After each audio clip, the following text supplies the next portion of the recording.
He was a successful entrepreneur with a big heart.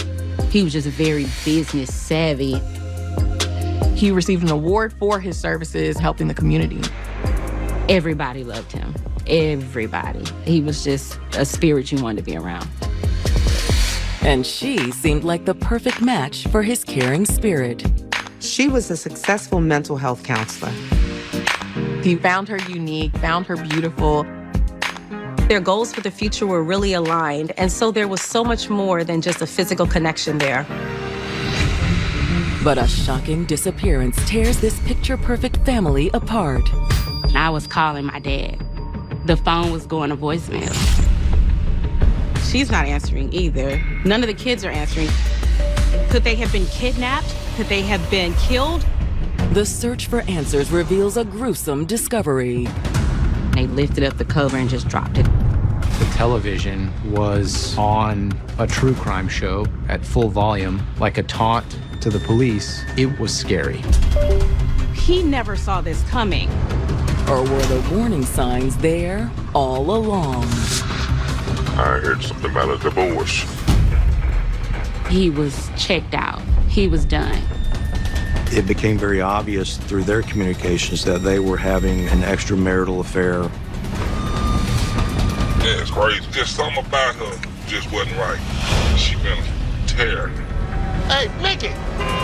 This was diabolical. This was premeditated. I was just pissed. It's a sunny spring day in the laid-back Houston suburb of Spring, Texas. Spring, Texas, that's where you go when you want to escape the city. It's a great place to raise a family. It's about 30 miles north of Houston proper, and it has a lot of trees, so it gives like a rural vibe, like a suburb vibe. And unlike its neighboring metropolitan areas, Spring is renowned for its low crime rates. I would categorize Spring as a relatively safe area. It's very residential. Spring is a quiet area. You don't hear a whole lot about crime. But at 6 p.m., one family is beginning to panic. 51-year-old Mickey Willis's family hadn't heard from him in 10 days. He had missed some really important family events, and that just wasn't like him. So Mickey's father, A.W. Willis, decides to check the rental home where Mickey lives. The landlord actually went out there with A.W. to get him access to the house. Thanks again for doing this. Of course. I just hope he's okay. But immediately upon opening the front door, it's clear something's wrong. That's when they smell the foul odor. We can't go in there. Something's wrong. I'm calling the police. Yes. Now, they were really faring the worst. Police are at the scene within minutes. So when police got in there, they don't see anything alarming. They don't see clothes thrown everywhere or any scene that would look like there was a disturbance. But what they did notice audibly was that they could hear the TV still playing. So they go up to the room, the bedroom where the TV was playing. The smell got worse and worse as they made their way up to the bedroom. The television was on a true crime show at full volume, like a taunt to the police. It was scary. It looked like there was someone lying under the blanket on the bed. Officers cautiously approach and are taken aback by what they discover.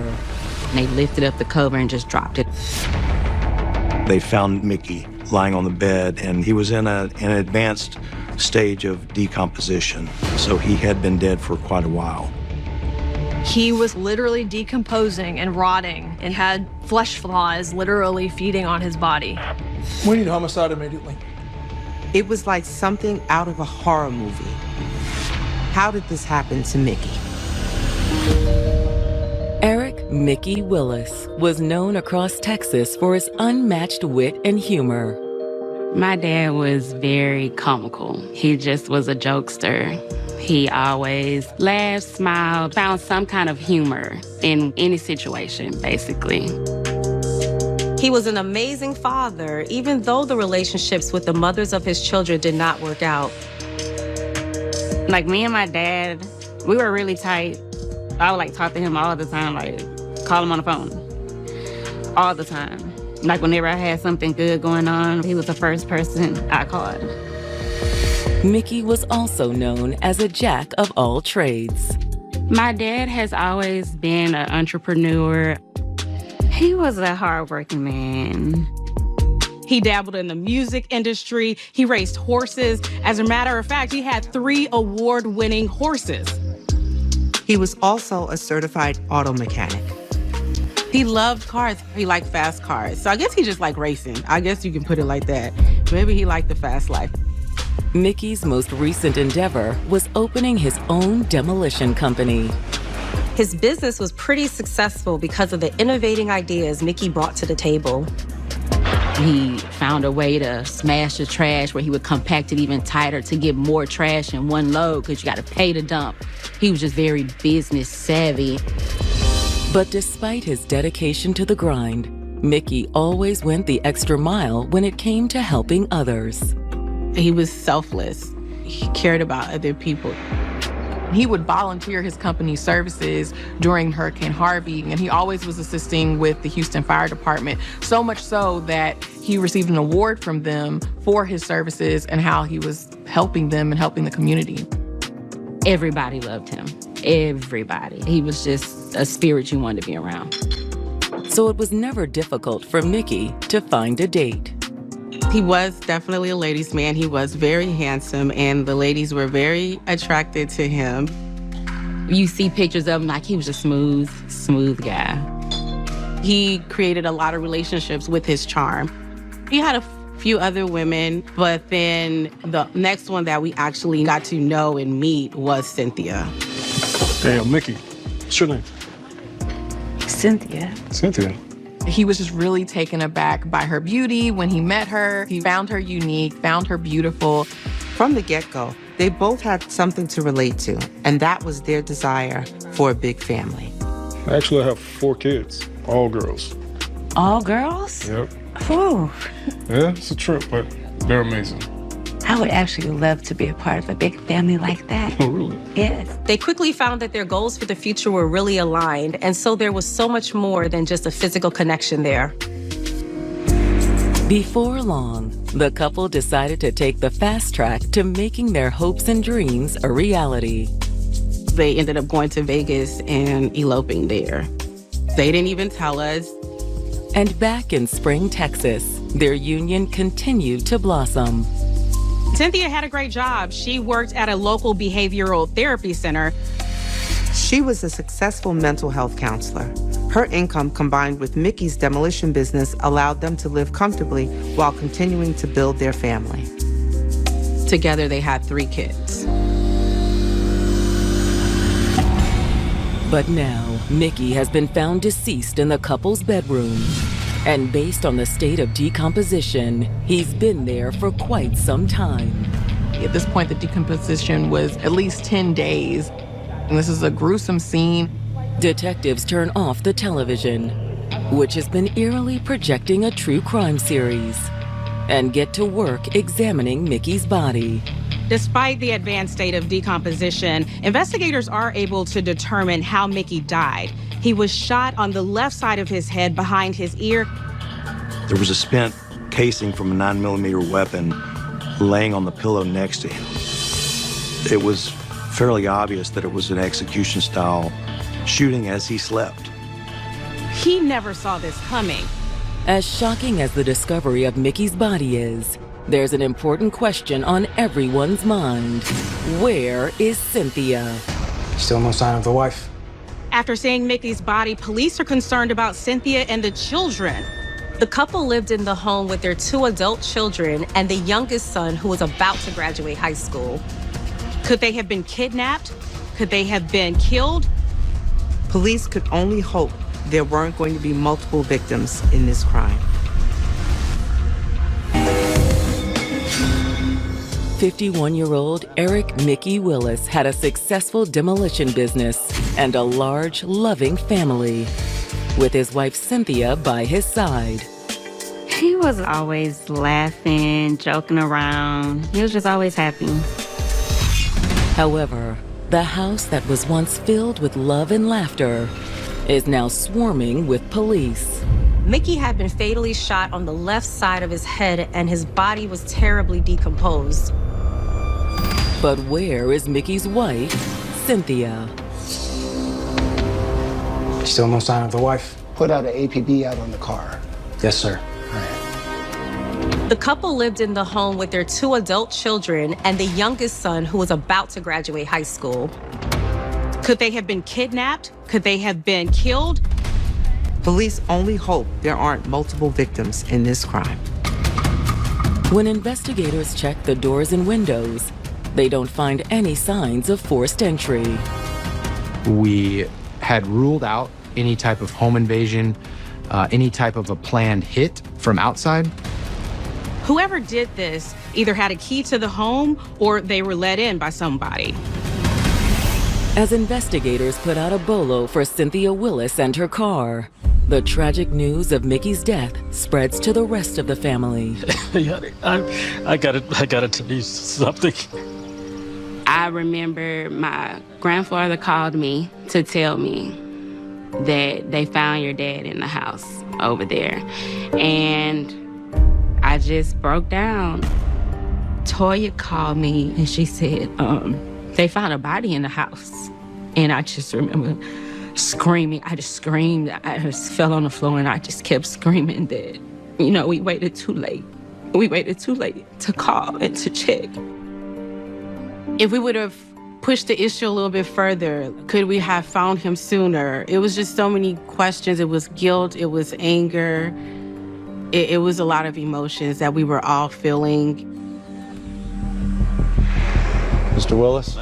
I gotta call you back. A.W. Willis is still reeling from his son's death, but he wants to help investigators in any way that he can. So when was the last time you talked to him? A.W. says no one in the family had heard from Mickey for 10 days. Okay, and do they all live in Houston? Yes. My sister Erica, she was pregnant. She had my nephew March 12th, and I was calling my dad, and I was trying to tell him, Erica's in labor. The phone was going to voicemail.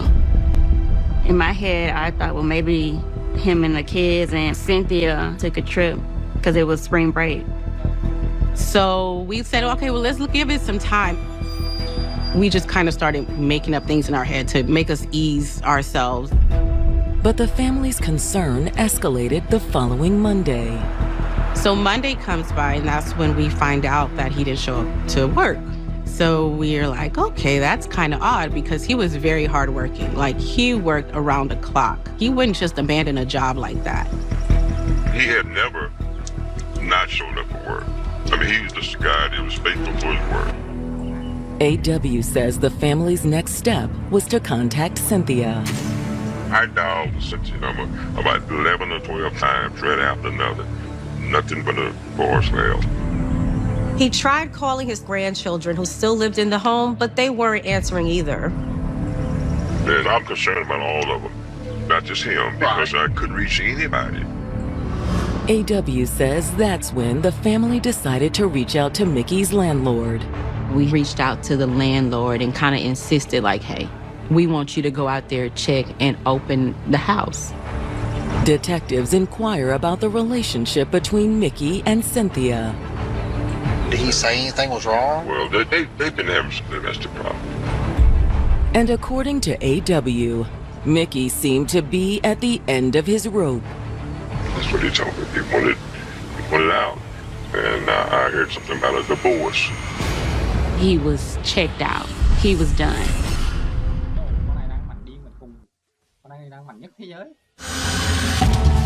Detectives in Spring, Texas, investigating the murder of 51-year-old Mickey Willis, are speaking with his devastated father, A.W. According to Mickey's father, Mickey and his wife Cynthia had been going through a rough patch lately. Well, they've been having some domestic problems. He put it out. And I heard something about a divorce. My dad was checked out. He was done. But did Mickey ever go through with a separation? A.W. doesn't have an answer to that question. He wasn't sure if his son had filed for divorce, but he knew it had weighed on him heavily. You know, people tell you things, you don't go off and tell everybody because you don't know the truth. This was a 30-year relationship that was very rocky. They would fight quite frequently. There were issues in Cynthia and Mickey's relationship for years. You know what it was about? I know, and that's been for years, you know. He said they was having problems, but he didn't tell you what kind of problems. Well, some of the problems they had was so obvious, you know. You could see him being hurt, you know, hit, things of that nature. A.W. says the fights between Mickey and Cynthia sometimes escalated into physical violence. He never did. He's been hit. By her? Yeah. I've had it, Cynthia. You don't think I've had it too? I don't know if they reported it or not. He was trying to protect the girls, you know. He loved the girl that was his kid. He loved them. And A.W. says shortly before Mickey went missing, he and his wife got a phone call from Cynthia that made them believe she was trying to mend her relationship with their son. She called my wife, and she was saying, "But I'm gonna try to do better." And my wife said, "Well, we love you, but you need to try to give your husband respect." Cynthia said that she had done a lot of things wrong, but she was trying to do better. She was going to fix things, and she was going to make this marriage work. But did their marital woes just drive them further and further apart? Based on what investigators were hearing, they started to wonder if those marriage problems could have driven Cynthia to do something. Maybe she wasn't another victim in this crime. Maybe she did this. And I don't think he got the respect from the young lady, and never has, in a sense. But as police continue searching the entire Houston metropolitan area for Cynthia, detectives make a valuable discovery in Mickey's text messages. As they go through those phone records, investigators see that Mickey has been communicating with a woman named Jackie Caldwell. When detectives dig deeper, they uncover near constant communication between the two, starting in the weeks leading up to Mickey's murder. Jackie was a childhood friend of Mickey. They grew up together and lost contact, but then reconnected. It became very obvious through their communications that they were having an extramarital affair. In the text messages, detectives can see that Mickey and Jackie had a date planned for the evening of March 9th. So she's with him. They're spending time together the night before he gets murdered. If Mickey was planning to patch things up with Cynthia, did he let Jackie know that night? Did Mickey go meet with Jackie that night to break things off with her? To get to the bottom of this, detectives call in Jackie for questioning. All right, Ms. Caldwell, we need you to be honest with us. This might be a classic case of a woman scorned. Detectives investigating the murder of 51-year-old Mickey Willis have just brought his lover, Jackie Caldwell, in for questioning. Mickey's wife, Cynthia, and their 3 adult children are still missing. Could Jackie have something to do with it? Detectives know from reviewing Mickey's text messages that he was on a date with Jackie just hours before he was killed. But according to Mickey's father, Mickey and his wife Cynthia were planning on patching up their relationship. Did Mickey go meet with Jackie that night to break things off with her? All right, Ms. Caldwell, we need you to be honest with us. This might be a classic case of a woman scorned. But Jackie appears heartbroken by Mickey's death. She seems genuinely upset that he's gone. Detectives ask Jackie about the texts they found on Mickey's phone, and she readily admits that they were involved in a romantic relationship. It's true. I was with him Friday night. We had dinner together. The last time she saw him was at dinner on March 9th. Jackie, did something happen that night? Did y'all get into a fight? Absolutely not. So there was no mention of a breakup? Not at all. Him and his wife were the ones breaking up, not us. We were in love. She told the officers that she loved him, that he was not breaking up with her, but that they were actually planning to go away together after Mickey's divorce. Jackie says that Mickey was dead set on them being together, that it was only a matter of him filing for divorce and leaving his wife. It's why we got together for dinner, to celebrate the start of our new relationship. He was finally leaving his wife. And you have no idea where she is now? No. But is Jackie telling the truth? It became a who's who in this situation, and they had to do some more investigating to determine what really happened. In their search for answers, investigators turned to Mickey's inner circle of friends. During the course of their investigation, investigators interviewed one of Mickey's best friends and co-workers named Lamar Banks. He tells police that he and Mickey have been friends for years. They even worked together in construction. Sit there until we talk every day. Talk all the time. Because they were so close, Mickey confided in him a number of things that he had not disclosed to anyone else. He really was in love with Jackie and wanted to divorce Cynthia to start a life with her. According to Lamar, the situation with Cynthia was far worse than anyone realized, even Mickey's close family members. That's crazy. Just something about her just wasn't right.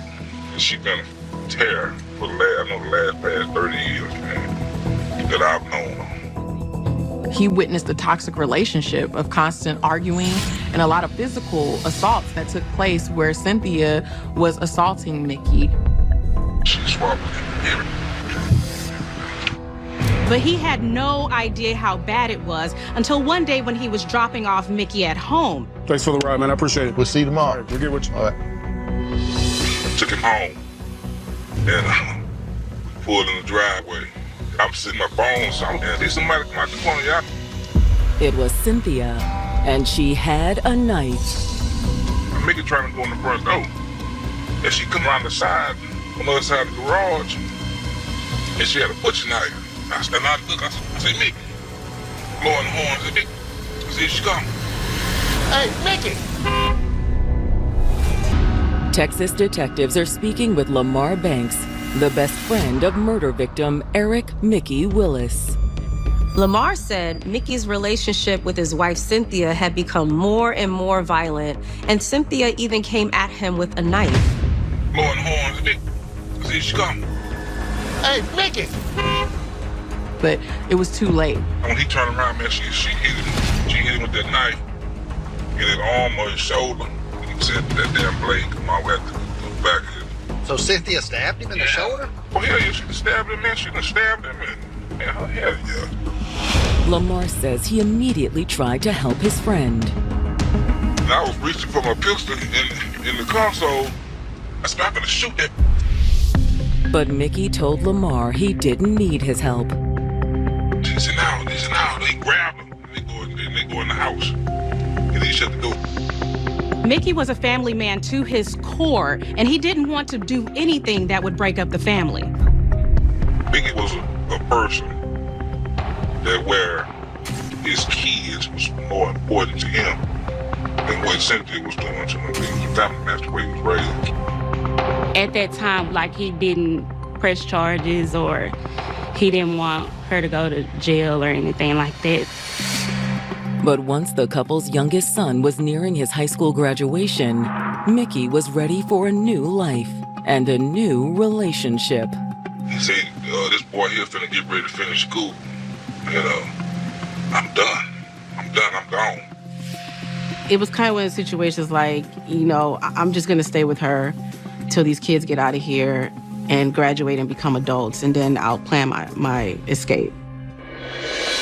Never known her to own a gun or anything, have you? I don't know what Mickey was shot with, but that's what she keep on the gun. Keep that right in her teeth or her purse. It's a shocking revelation about the esteemed mental health counselor. With every new discovery, Cynthia looks more and more capable of committing murder, and police are becoming more and more concerned about the welfare of the children. So they're looking at this and seeing like, okay, there is the capacity that she could also harm her own children. So time is of the essence, and they were really trying hard to find not only Cynthia, but the children. But they still have no idea where they could be found. However, when they subpoena Cynthia's cell phone records, investigators finally get a lead on her whereabouts. So using the GPS information from the cell phones, detectives were able to track down the night of the murder. Cynthia left that home and traveled to a hotel in Spring, Texas.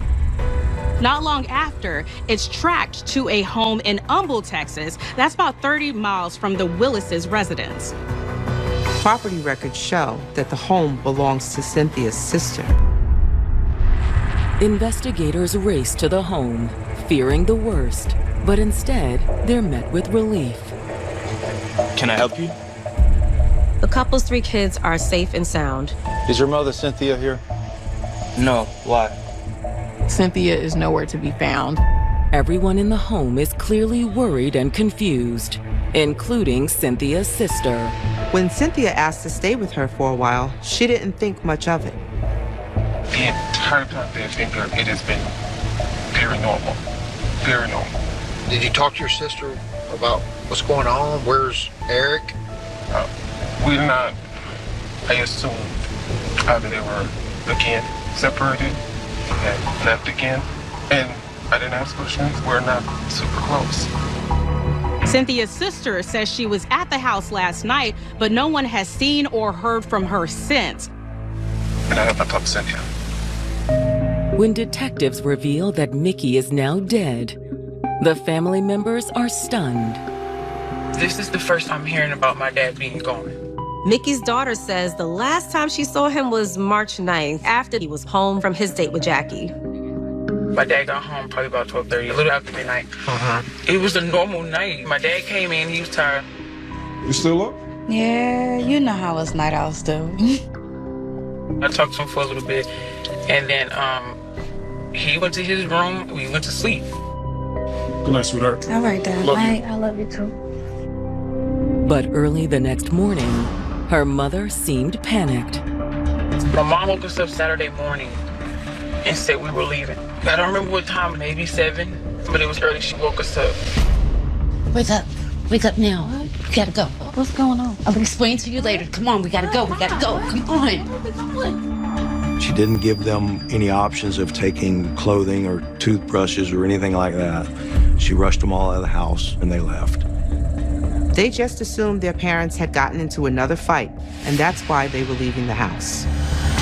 They argue a lot. I mean, I guess it was getting worse, but we didn't really pay that no mind. It was just our new normal. What happened then? She said we were going to my mom's house. And then we've been here ever since. My mom said we couldn't go back home. But the siblings say that on the night of the murder, none of them heard a gunshot go off.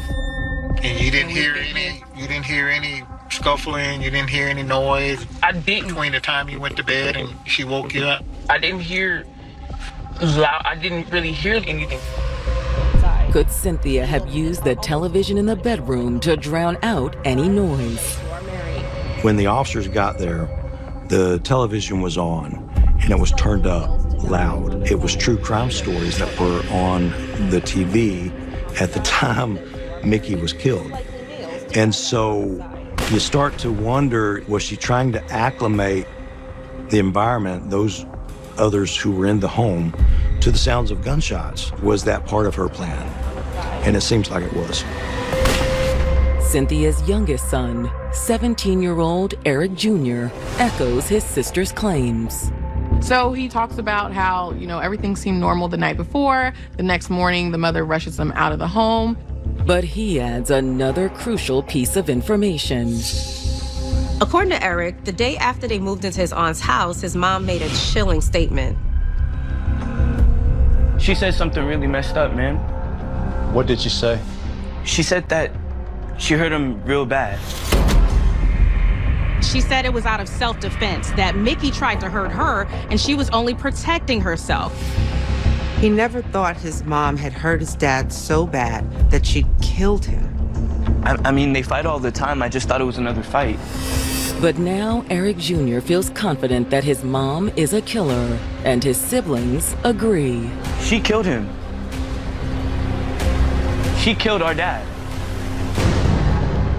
Whenever a child gives up that kind of information that implicates one of their own parents in a murder, that's something you have to take seriously. All three of Cynthia's children agreed to cooperate with the investigation and gave detailed statements. They've got what they need to put together a murder case on Cynthia. But they still have to find her. For Mickey's loved ones, the waiting game is hard to stomach. I was just pissed. I was livid. I was angry. And it's just like, why can't y'all find this lady? Because where is she and when is she going to jail? I was very, very upset because why are you hiding now? Finally, on March 24th, police get the tip they've been waiting for. They get a tip that Cynthia may be at an apartment complex down close to Pearland, Texas, which is further south of downtown. And fortunately for investigators, the tip pays off. They pull her over during a traffic stop and they arrest her. She's taken in without incident. From there, she's transported to Harris County for an interview with detectives. When investigators take her in for questioning, what's interesting about this whole dynamic is she is mum. She doesn't say anything. She doesn't admit to anything, confess, but she also doesn't deny. Instead, after she's read her Miranda rights, she asked for an attorney. Even without a confession, investigators have what they need to charge Cynthia with first-degree murder. Cynthia's 3 kids all agreed to testify against their mother in court. That alone was a huge win for prosecutors. But a tragic twist of fate will turn the case on its head. Eric Jr. was shot to death in a similar fashion to his father. He had been murdered 2 weeks before his dad's case went to trial. Investigators preparing for the murder trial of 48-year-old Cynthia Willis have just learned that one of their key witnesses has been killed. Eric Jr. was shot to death in a similar fashion to his father. He had been murdered 2 weeks before his dad's case went to trial. Everyone's first thought was, did Cynthia have something to do with this? We were all like, she killed him. Like, that was the first thought, because we knew that he was a key witness. However, that theory is soon discounted. It turned out Eric was senselessly killed by a fellow classmate he did not get along with. The young man was sentenced to 50 years in prison. It's unfortunate that little Eric passed, but he was saved from that trauma of having to testify in some way. In August of 2021, nearly 3.5 years after Mickey's death, Cynthia goes on trial for murder. Based on Cynthia and Mickey's prior domestic violence incidents, prosecutors outline a violent and abusive relationship. They painted a picture of a very narcissistic person, a controlling person, and a bully. Over the prior 2 decades, Cynthia proved herself capable of rage and violence time and time again. She abused him throughout the relationship. She committed an aggravated assault on Mickey by stabbing him in the shoulder. That showed her propensity for violence. Prosecutors contend that on the day Mickey Willis was murdered, Cynthia's rage finally reached its peak. They had text messages that proved Cynthia knew Mickey was planning to divorce her and start a new relationship with Jackie. The most dangerous time for a victim of domestic abuse is when they're trying to leave the relationship. Her violence and her rage and her anger could not handle the idea of Mickey having the nerve to leave her. She felt like if she couldn't have him, then no one else could. On the evening of March 9th, Cynthia decided to put her plan into action. So I don't believe that Cynthia snapped. I believe that she thought about this for some time. This was diabolical. This was premeditated. She turned up the TV to mask the sound of the gunshot. Cynthia pulled out the gun and shot him in the back of the head. So he had no idea what was happening. He didn't have a chance to say goodbye to anybody. And she killed him in a space where you're supposed to feel the most safe, in your bed in your room. That morning, when the reality of what she'd done began to sink in, Cynthia started to panic. And that's why she rushed the kids out of the home, didn't really have a game plan. The kids didn't even have clothes or belongings. And it speaks to just how messy the whole situation was. Prosecutors lay out a convincing argument. However, a shocking curveball threatens to derail the entire case.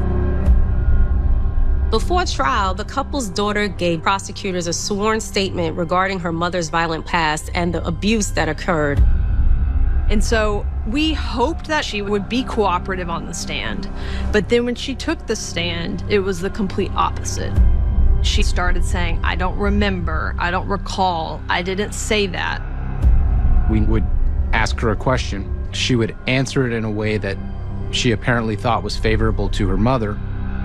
And I remember points during her testimony when I was fighting back tears in my eyes because you could see a daughter who is trying to stand up for her mother, who is staring daggers at her from counsel table where she's seated.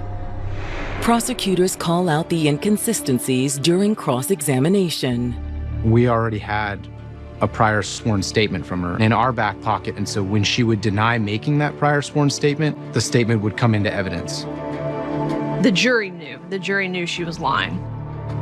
And looking back on it now, I realized that that was the day that we won the case. After a week-long trial, jurors returned with a verdict. They find Cynthia guilty of the murder of her husband. I remember when they said guilty, Stephanie was sitting next to me, I just grabbed her hand, I started crying. I mean, I hadn't cried many times through that proceeding, and I cried then because we made it.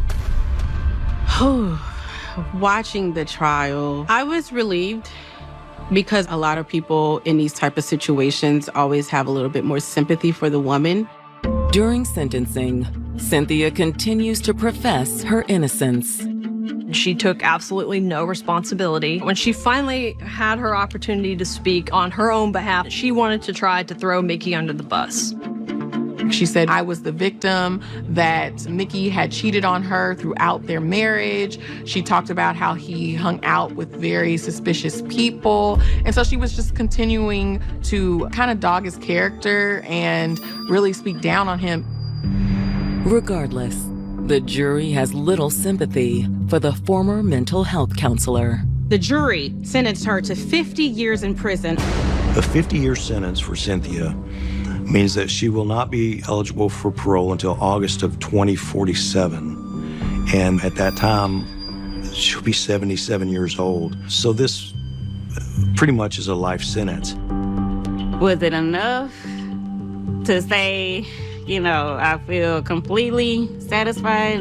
No, but, you know, it would do for now. This was a case, obviously, of domestic violence that got out of hand. There's no question that Cynthia had been physically abusing Mickey all those years. I mean, this is someone whose job was counseling others about their mental health, and then she turned around and killed her husband. It really shows that this can happen to anybody. For men, I know it's difficult to admit that you're getting abused, but it's okay. Just because she's a woman doesn't mean it's okay for her to be verbally abusive or physically abusive. So my advice is get out while you can, because it's not gonna get any better. My dad just was a very loving, caring, giving person. And had it been what my daddy would have wanted, we all would have been a big, happy family. So we cremated him. Everybody's got a little mini urn. Everybody's got a necklace or a bracelet. So he's actually truly getting to spend the amount of time he wants with all his family as much as he wants to. He's everywhere with everybody. Abuse is never okay. If you or someone you love is in an abusive relationship, there is help available. Call the Domestic Violence Hotline at 1-800-799-SAFE.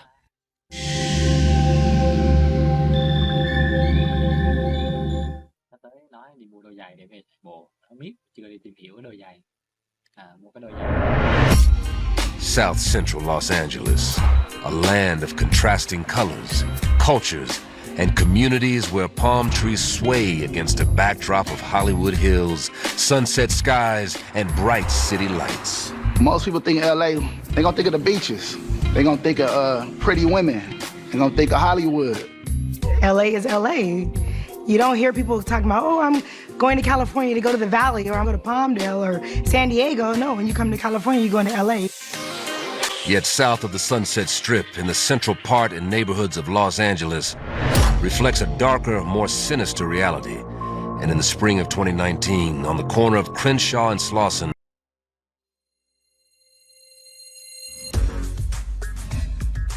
California beauty Veronica Paz always had a thing for jocks. Brandon was the star of the football team, and Veronica was the prettiest girl in high school. They seemed like the perfect couple. But when a rival competitor enters the picture, she must make a deadly choice. She drove that kid up there for his execution. There's someone either passed out or dead, and you hear blood from the back of his head. No! They were a lethal team and would do anything for each other, even kill. And later, afflicted with cerebral palsy, British-born Donna Slaughter never felt worthy of a man's attention. Donna needed security and love and to feel like a desirable woman. So when she meets a man who gives her all of those things, she's willing to do absolutely anything for him. Jason had him sign the insurance docs, but Donna ensured the payout. She would do anything he wanted her to do, even murder. There are hundreds of thousands of women in prison at any given time in the U.S. These are the true stories of women who committed heinous crimes in the name of love. For my man. Born beautiful, Veronica Paz grows up pampered in sunny Orange County, California, and she loves every minute of it. She was the only daughter. She had 2 brothers, and she was the princess of the family. And she grew up expecting the same treatment from the rest of the world. Although the lovely Latina is not one to rest on her laurels, she excels in academics as well, even rising to the top of her class. Veronica was a very good student. She'd be named Citizen of the Month, and teachers all had great things to say about her. By the time she's 17, the girl with beauty and brains is admired by everyone around her, especially the boys. They can tell she's something special. Veronica was a catch. Very popular, and she seemed to really like the attention. She knows she could have the pick of the guys, but one stands out among the rest, the star running back Brandon Perry. He's a year behind Veronica, but just as popular as the senior. Brandon was considered a very good athlete, especially in football.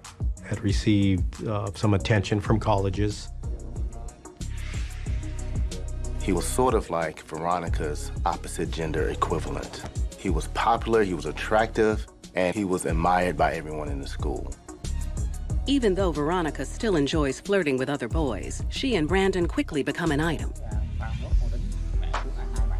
Though after a year, the allure of dating a high school star suddenly loses its appeal when she graduates and starts working in the real world. She was a checker at a supermarket, and she was a teacher's aide. Veronica had a couple jobs to help the family financially. While she juggles between Brandon and her work responsibilities, her boyfriend's grades start to plummet, hurting his chances at stardom. He just seemed to kind of lose interest in school, and then his senior year, he was ineligible for sports, even though he was the star of the football team.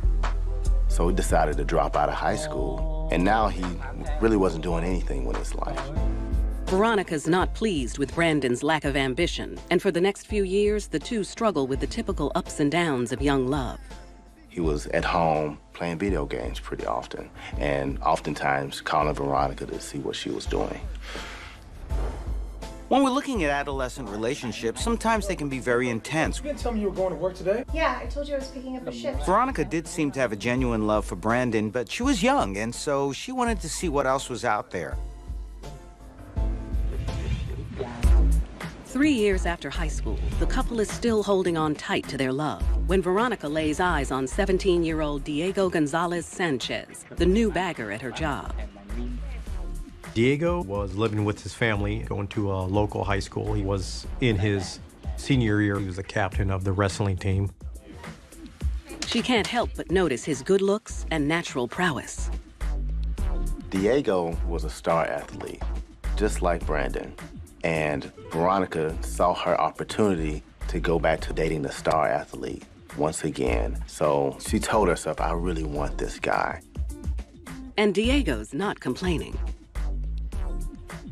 Diego was very interested in pursuing Veronica and hooking up with her, like any 17-year-old boy would be if he's being flirted with a 21-year-old woman.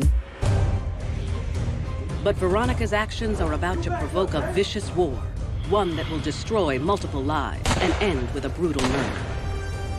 They teamed up to take care of their problem. Those two together were a deadly mix.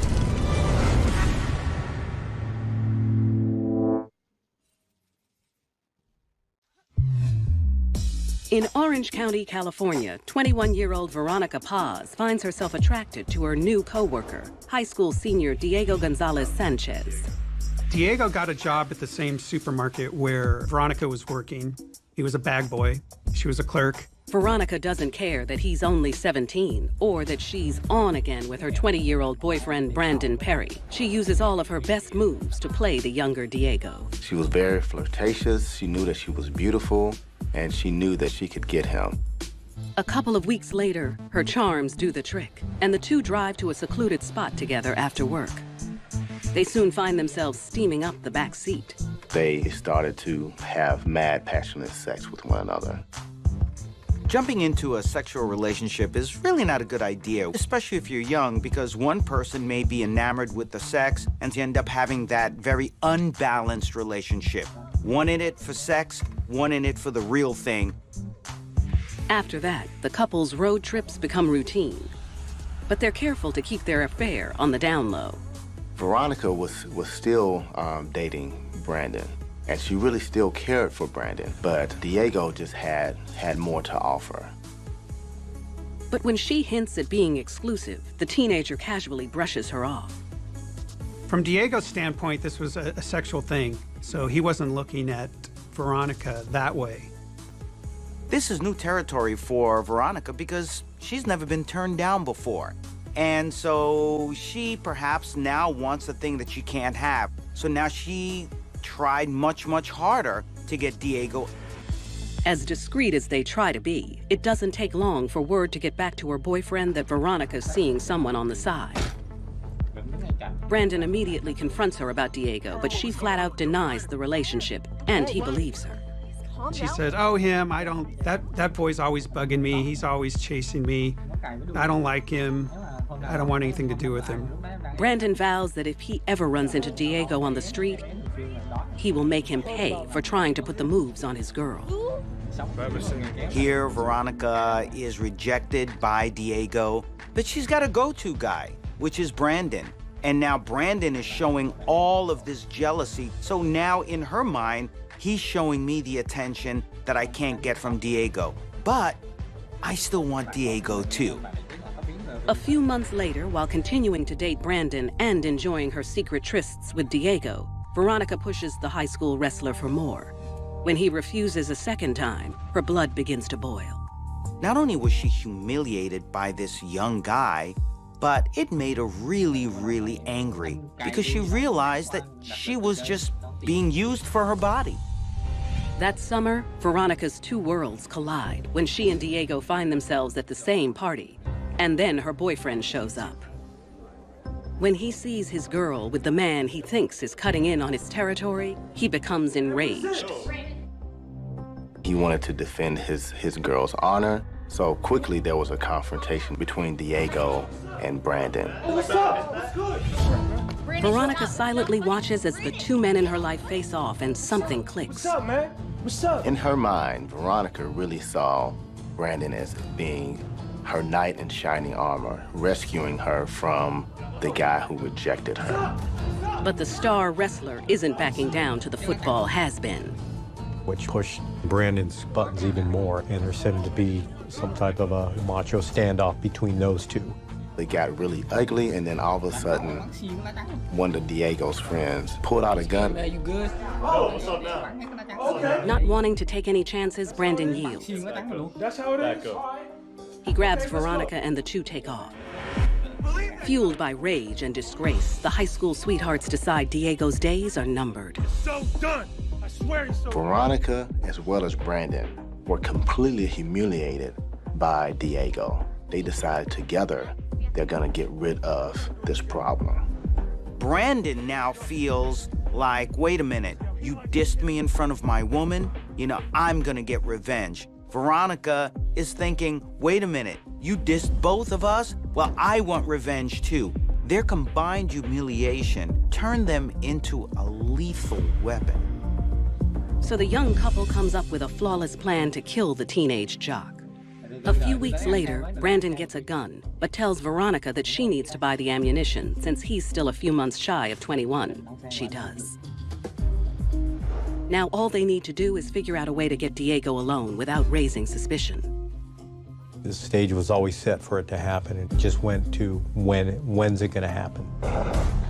1 month later, around 11 p.m., the opportunity presents itself when Veronica gets a call from the man of the hour, suggesting they go for one of their usual rides. Bad timing for Diego to have called her because Brandon was there. Brandon said, okay, that's it. Arrange to meet him and we'll take care of him. She's gonna do whatever Brandon asks her because she realizes he's not bluffing. He wants revenge against Diego, and she's gonna help him in every way to do that. How about I pick you up? Veronica tells Diego she'll come get him and heads out to set the plan in motion. Diego tells his family he's going to meet Veronica and leaves the house. Veronica picks him up near his residence. The teenager is clueless as to the horror that awaits him. As Veronica drives to a secluded spot, she knows she can easily back out of the plan, but instead she never gives her lover a heads up. She could have told Brandon I couldn't find him. He never made it to the corner where I told him to meet me. When they part, she lures Diego into the back seat where the two start kissing. It's so hot and heavy that he doesn't hear a car pull up. Veronica and Diego were really making out. And then all of a sudden, there was a tap at the window. And later, in Georgia, Donna Slaughter will sacrifice everything so she can hold on to the only love she's ever known. Even though it was tainted and twisted, she was willing to do anything for him.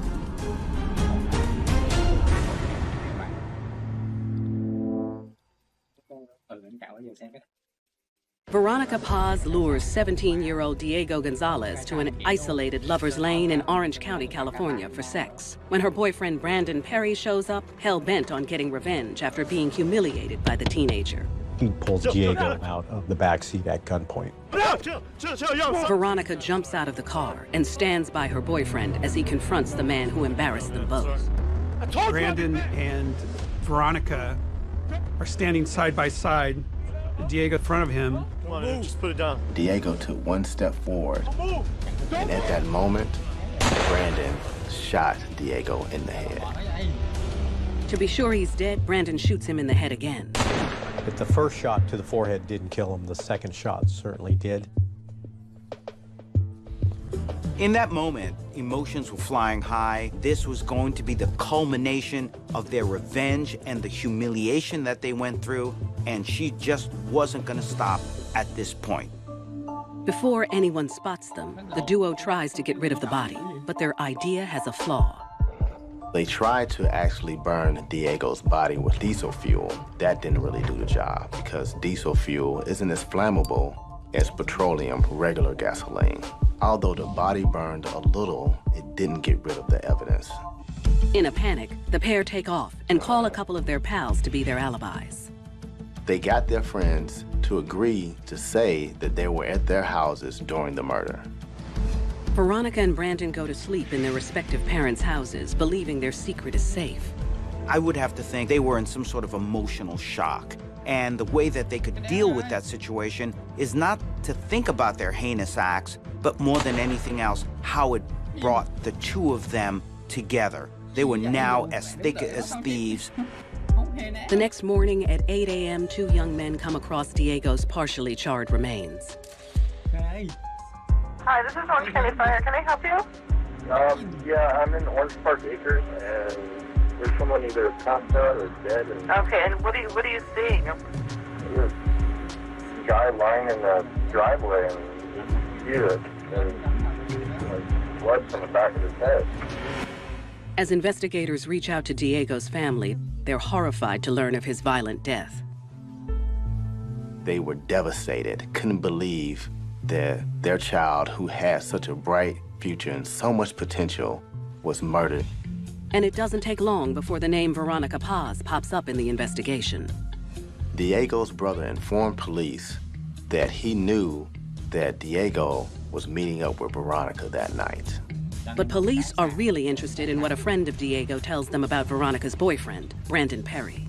They learned that there was a love triangle going on. That Diego and Veronica went to a party together. Brandon showed up and he confronted Diego.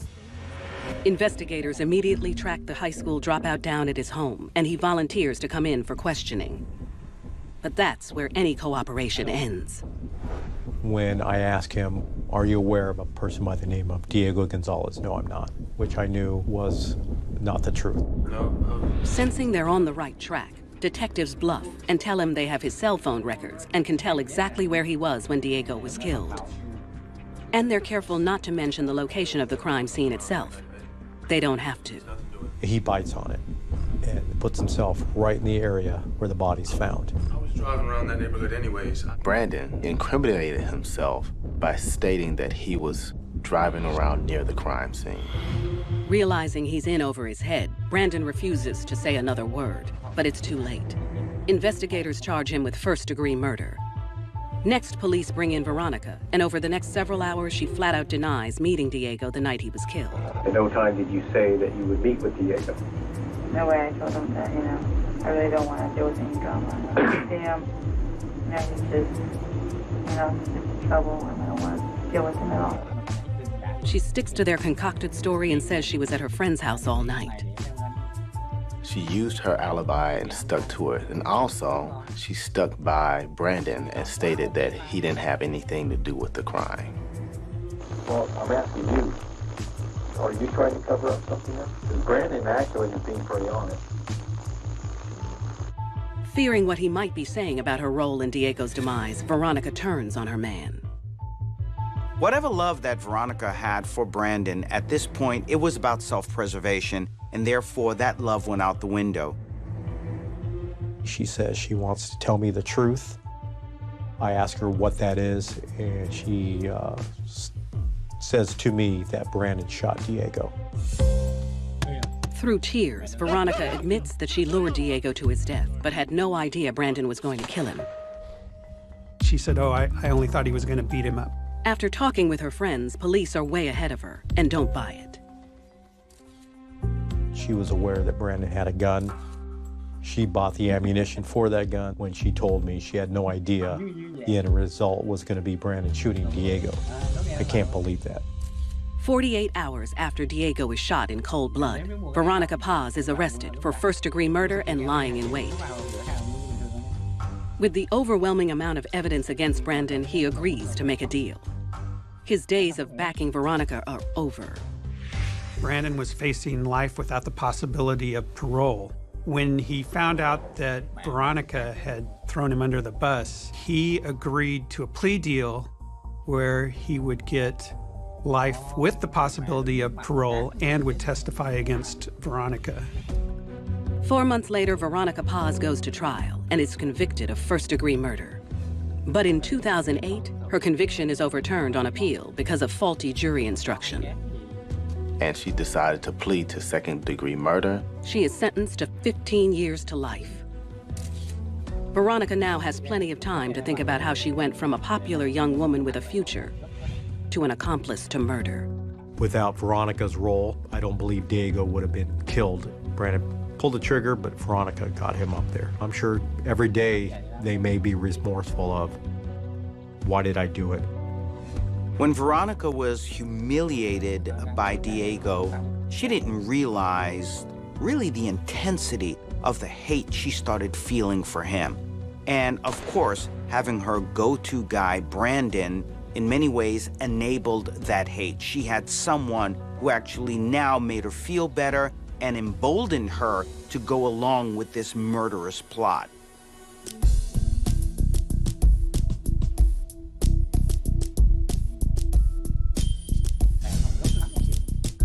Veronica Paz was swept up in her boyfriend's deadly plan to prove that three's a crowd.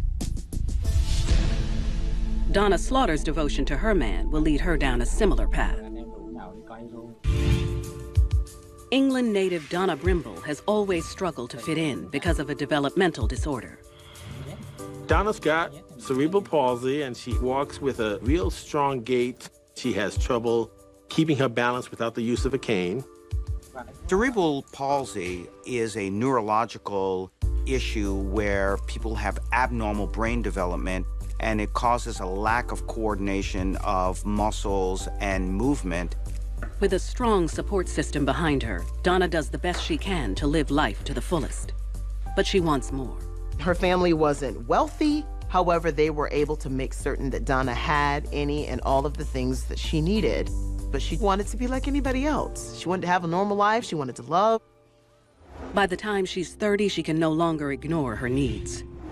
With few friends and no romantic relationships, she gives online dating a try to find that special someone. This is the way for her to open up her life and her world to other people because she wasn't going to have that opportunity at home. And it's not long before a 23-year-old American man from Delaware named Jason Slaughter contacts her, and she's immediately taken in by his charms. They talked with each other, and they even exchanged pictures. Jason knew all the right things to say. Donna was starving for attention, and no one ever talked to her in that way before. Therefore, it was something that was gratifying to her. The pair talk daily, and Donna reluctantly admits she doesn't work because of her cerebral palsy. But Jason doesn't seem to mind. In fact, he wants to come clean about his own past and have no secrets between them. Jason told Donna that he was bisexual, but he told her, this is no longer who I am. Because of you, I want to be with you. I'm in love with you. So that's making her feel even better as a woman. But what she doesn't know is that her new love has more than one secret. He's actually an ex-con with a criminal record who lives off of his petty scams. Jason would take out renter's insurance and later, after a month or two, vandalize the apartment, write hate messages all over the building, and file claims with insurance companies. Jason was a con man and a master manipulator. After a few months of chatting back and forth, Jason insists they meet in person, and Donna jumps at the chance. When you already have a physical limitation, you feel like nobody wants you, nobody will love you. This may be my only chance at true love. So let me grab it and hold on to it for dear life. She decided she was going to leave the UK, come to the United States. She met Jason in Delaware, and he was everything she thought he would be, especially in her fantasy world. And they got along just great. So in her mind, it was the perfect union. And now that Donna's found a man, she's willing to do his bidding and destroy anyone who comes between them. Let's go. She was completely devoted to him. She's going to go through the fire for and with her man.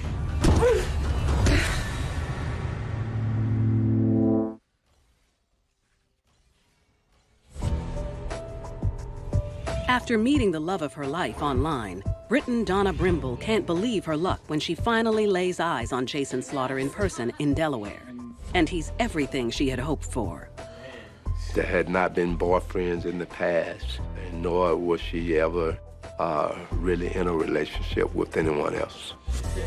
Donna had cerebral palsy. She was frail. She walked with a cane. And here comes Jason. He's sexy. He's good looking. He's telling her, I will love you. I will be with you, despite your physical limitations. After making love for the first time ever, Donna is on cloud 9 and even more committed to him.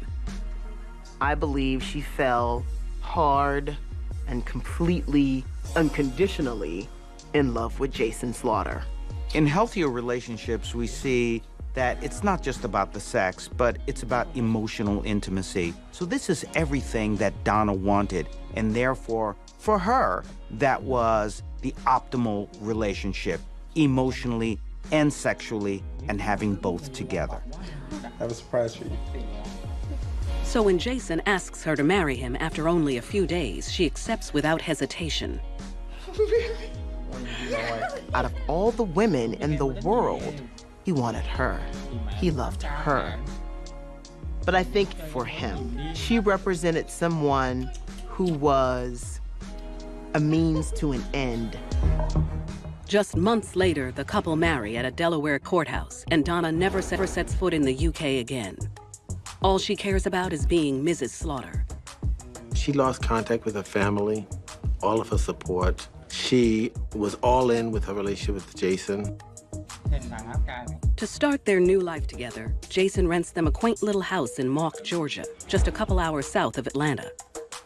With a population of 1,600, they have all the privacy they need as newlyweds.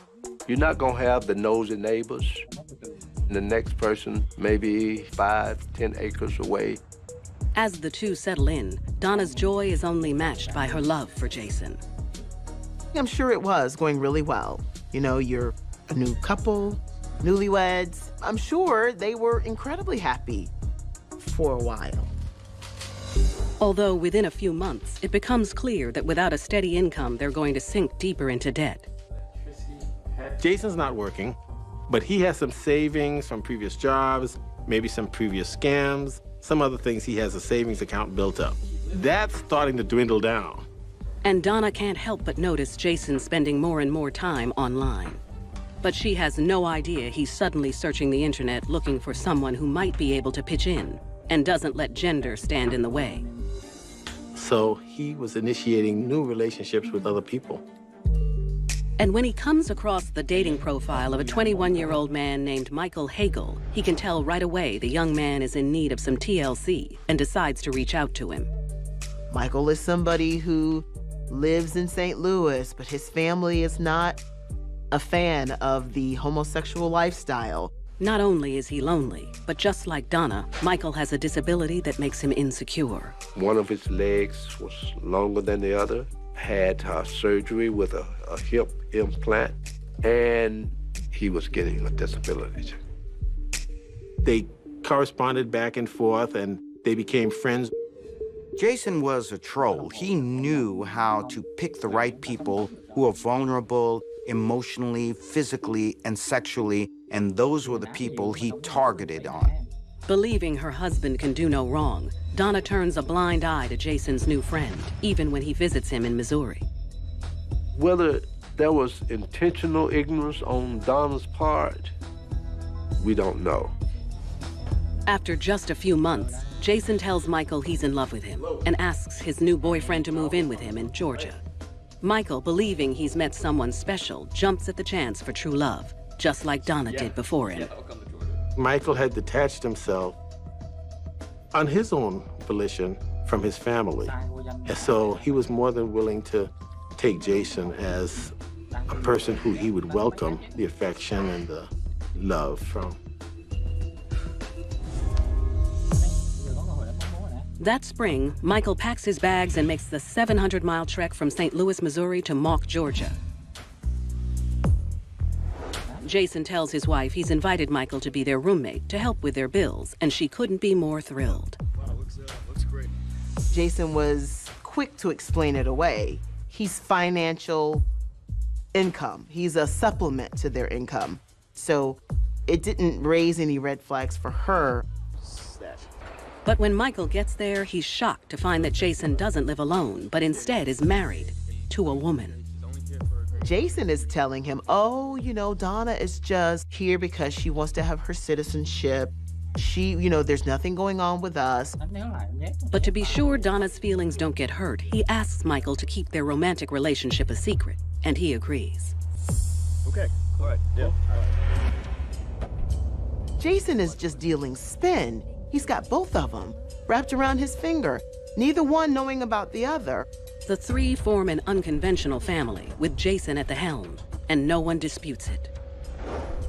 Donna and Michael basically came under Jason's wing because he was a master manipulator. But more than anything else, he isolated them from their families, whereas now he became the only one, the alpha. But within a few months, Donna notices the two men in her life spending a lot more time together without her. Donna kind of gets hips to the fact that a lot of the times it's kind of Jason and Michael over here together and they're leaving me out. And that had to gnaw at her and had to destroy the feeling that she was the only one who Jason cared about.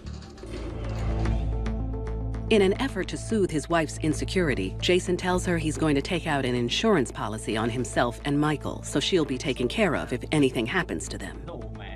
Michael Hagel's policy made Jason the beneficiary of $500,000, whereas the policy that was on Jason's life made Michael the beneficiary of only $25,000.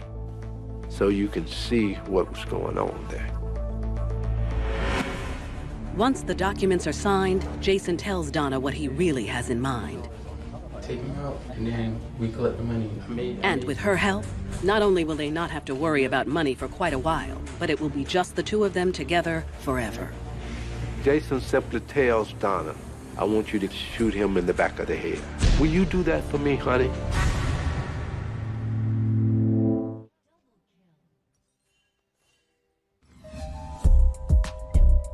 In Mock, Georgia, Donna's husband, Jason Slaughter, takes out a life insurance policy on his male lover, Michael Hagel, and asks his devoted wife to kill him.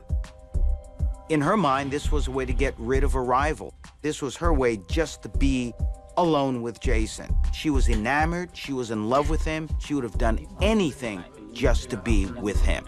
So it doesn't really take much to convince Donna to go along with his scheme. She's thrilled to be back in her man's spotlight. Donna thought that Michael was a threat. There was also a need for money. And she was so much in love, I guess, with Jason that she would do anything for him. She has no idea that what she's agreed to do will cost her everything. Donna was willing to do whatever she needed to do for him, even murder. The next afternoon, Donna quietly loads one of her husband's guns and conceals it in the perfect place. She hid it in the laundry basket because she was pretending to be doing laundry. She snuck behind Michael while he and Jason were playing video games.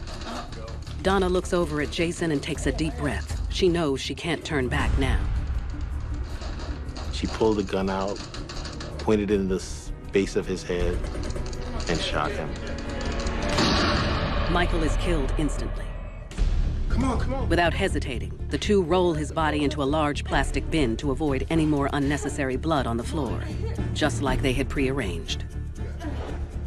Then, as Jason's done in his past rental insurance scams, they write racial and sexual epithets on Michael's skin using a bold black marker, hoping it will throw off police. They ended up putting KKK, hell, and gay verbiage on his body to make it seem like a hate crime.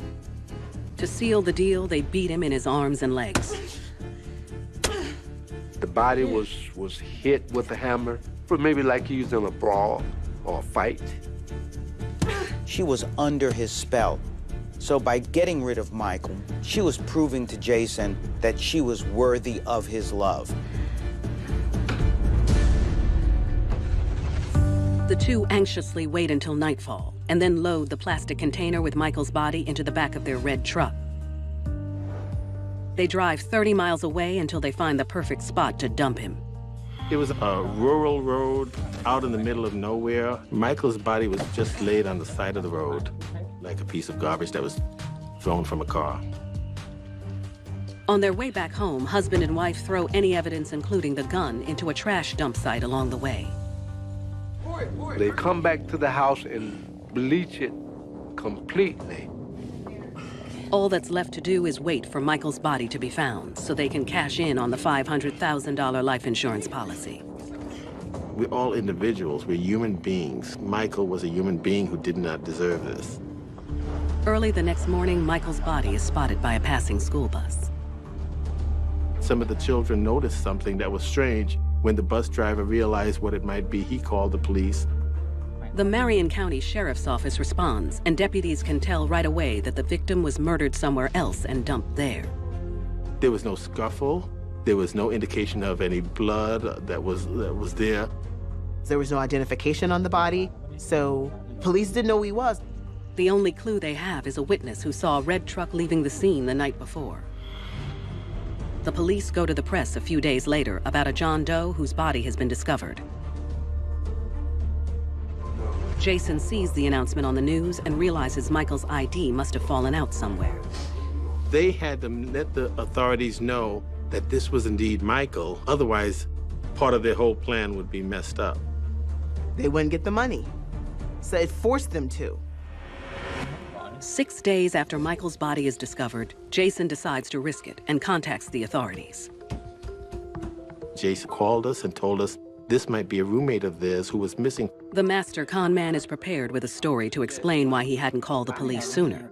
Honestly, I think he might be a male prostitute or something. Jason painted Michael as a male prostitute, so for him to be gone for several days, they didn't think anything of it. Hoping to find out who killed Michael, police ask Jason if they can come to the house and search his roommate's room, and he agrees. But what investigators find will quickly break the case wide open and show just how devoted a wife can be to her husband.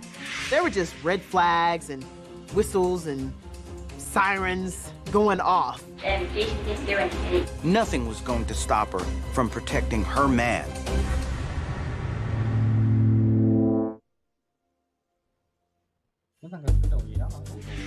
After killing their roommate, Michael Hagel, to collect $500,000 in life insurance, Donna and Jason Slaughter agree to let police into their home in Mock, Georgia, so they don't seem suspicious. But as the front door opens, investigators have a feeling they're face to face with Michael's killers. When they went into the house, they were hit with an odor of bleach. Bleach everywhere. And they could tell somebody is doing some serious cleaning up here. Take a look around. And further searching has police looking directly at Jason when they uncover that he's been lying about his relationship with Michael all along. During the search of the room, we see that Michael had love letters, had notes and drawings that depicted his love for Jason. Something he neglected to mention. So there's another red flag. And why didn't Jason tell police that there was this relationship? And just all of the story just started unraveling. While Jason and Donna sit back silently, investigators are disappointed when they find no blood or a murder weapon. But they do find something just as good: motive. They discovered an insurance policy. And they looked up the policy, and the policy was for $500,000 with Jason Slaughter being the beneficiary. But the final nail is an eyewitness who saw a red truck matching theirs at the dump site. Husband and wife are both taken into custody for the murder of Michael Hagel.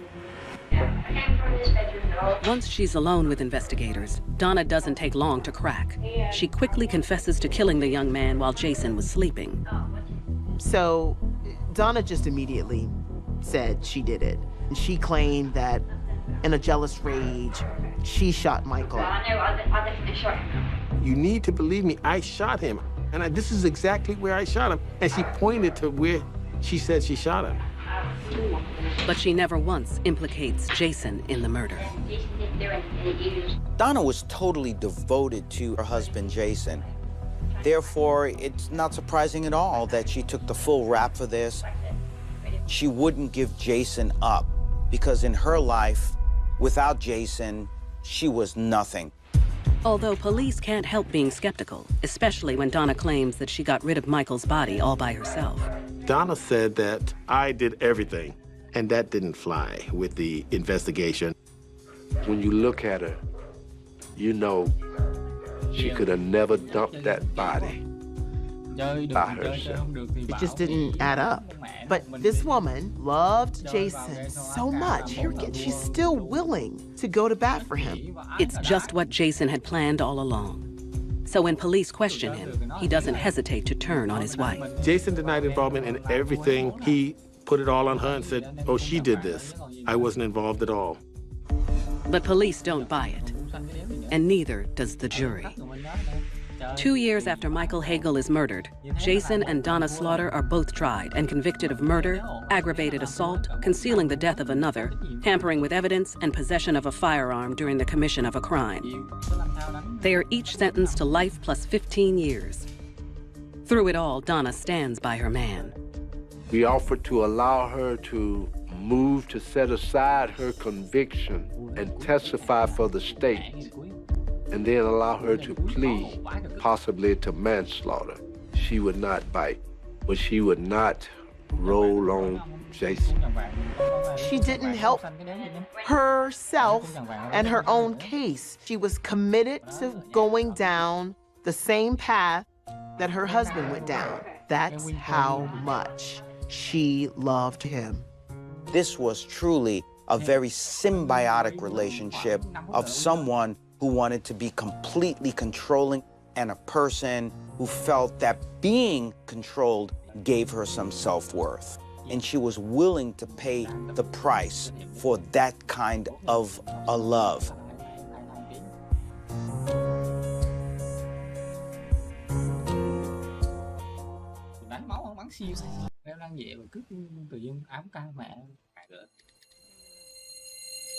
Clinton, Illinois native Amanda Ham goes from party girl to single mom in just a few short years. But she makes the mistake of trusting a wolf in sheep's clothing. She was intensely, deeply head over heels in love with him. And he sinks her into the depths from which she'll never surface. She did not want to lose Maurice, so she chose him over the kids. And later, in North Carolina, teenager April Barber has been dealt a difficult hand. Having parents that were incarcerated for a large part of her life, she had to grow up extremely fast. But when she's seduced by an older man, the two will stand by as her life goes up in flames. She felt stifled. She felt as if, I can't have this happen. This is the end. People will kill for love. People will die for love. There are hundreds of thousands of women in prison at any given time in the U.S. These are the true stories of women who committed heinous crimes in the name of love. For my man. Born and bred in sleepy Clinton, Illinois, Amanda Walston is a hometown girl learning to navigate her tumultuous family life. She was approximately 4 years old when her parents got divorced, and her mother remarried. Her new husband wanted to adopt Amanda, and Amanda's biological father just gave up his rights to her. Even though Amanda's father, from what we know, was trying to do the right thing, Amanda didn't see it that way. To her, it was a real slap in the face. It was a rejection. It was a resounding voice in her head that said, I don't want you. The youngster guards her heart by turning her back on those closest to her. But as Amanda enters her teenage years, she finds she can't hide from her peers. She was 5'10", which is very tall for a female, and she was pretty thin. And she was constantly teased by her peers at school, from grade school all the way up through high school. Have a nice day. They called her Stork, they called her Olive Oil, Pelican. And I know that hurt her, quite a bit, and I was trying to stick up for her. Each barb weakens her emotional armor, and teenaged Amanda acts out. She started to hang out with a different crowd of kids who were actually using drugs and partying all night. And at these all-night bashes, she's getting a different kind of attention from the opposite sex. Because Amanda was willing to go further than perhaps some of the other girls when it came to sex, she became more of the object of attraction to the young men in her social circle. Her mom spends many nights roaming the streets of Clinton searching for her daughter, sometimes even calling the police for help. Amanda's mom already was in a quandary as to what to do about Amanda, and Amanda's downward spiral was perhaps capped off by her dropping out of high school 3 months before she was supposed to graduate. It was shocking to her mother that she would go throughout school and then all of a sudden abruptly stop for no apparent reason. I'm not going back! The rebellious antics continue, and when Amanda is 20, Mom decides she's had enough. Want you out! So she did what some parents do, which is to kick her out of the house. Do this! Done, you get it? Because she felt she had to teach her a lesson. No! Now out on her own, she survives by working as a waitress, and through friends, she meets a man named Arnold Hamm. What I miss? She thought he was a really great guy, and I mean, they just took off, you know, and I mean, she was happy. Amanda's sure he's her Prince Charming, and the next year they make it official with a trip to City Hall. Soon after, she learns that their family is growing. When she found out she was pregnant, she was really excited. I know that she really wanted a baby. And I mean, it was just, I was so happy for her. With motherhood on the horizon, she vows to let go of her partying ways and focus on being the best parent she can be. And when their little boy, Christopher, is born a few months later, the couple is overjoyed. But during what should be the happiest time of their lives, their marriage is frayed. The relationship with Arnold ended pretty quickly.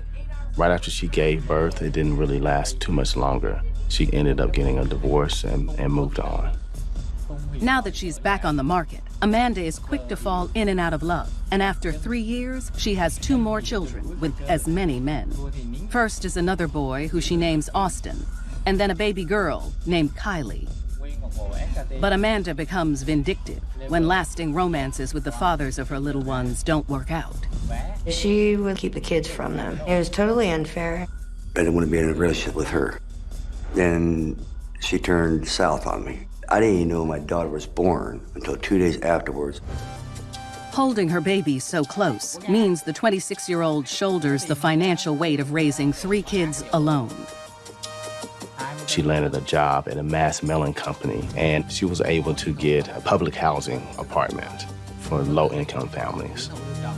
She's not looking for someone new, but when a handsome coworker cozies up to her at the office, she has no trouble jumping back into the dating pool. Hi. He introduces himself as Maurice Legrone. The 27-year-old is a transplant from St. Louis, Missouri. Maurice Legrone was very friendly, very charming. He was a very sociable guy. He was very attractive to Amanda, and she fell for him right off the bat, and he for her. Things get hot and heavy so quickly that Maurice moves in with her and the kids just 2 weeks after meeting. Amanda thought she had struck gold. Here's a guy who was paying attention to her, but also paying attention to the kids too.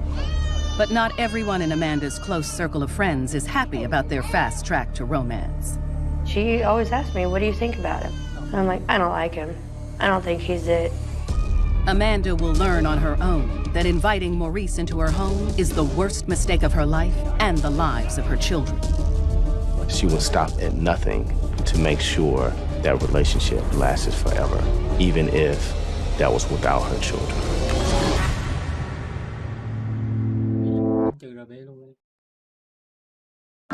After years of failed relationships, in Clinton, Illinois, 26-year-old single mom Amanda Hamm has finally found her match in new boyfriend, 27-year-old Maurice Legrone. After 2 whirlwind weeks, he moves in with Amanda and her 3 children. Amanda was enamored by him, and she was intensely, deeply head over heels in love with him. With their challenging childhoods, the two share a common bond. His mother was a cocaine addict, and she didn't take really good care of him. In fact, he bounced around from house to house, living with different relatives. Over the next year, they lived together.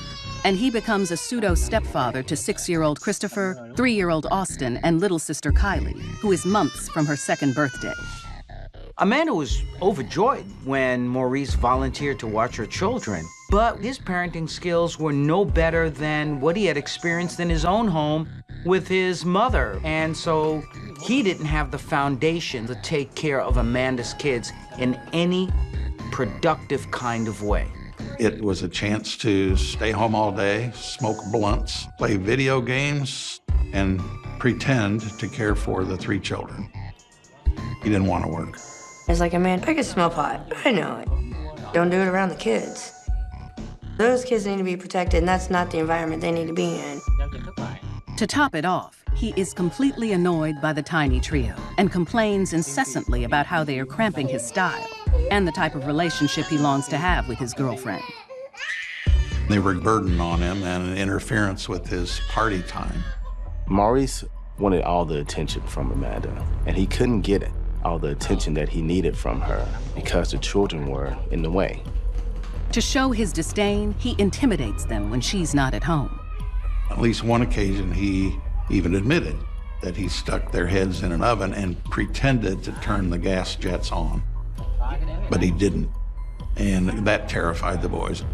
Maurice had told Amanda that he was just horsing around with the kids. Put your head down! You don't need a PhD to figure out this is very abusive behavior. When the fathers of the kids confront her about Maurice's scary stunts, Amanda just sees them as part of his jokester ways. It pissed me off. Pardon my language, it made me mad, and she wouldn't do anything about it. I knew something wasn't right, so I was trying to get custody of my daughter. That summer, Maurice announces that he's ready to move back to his hometown of St. Louis, and he wants Amanda to come and continue their journey together. Amanda is thrilled, but there's just 3 problems.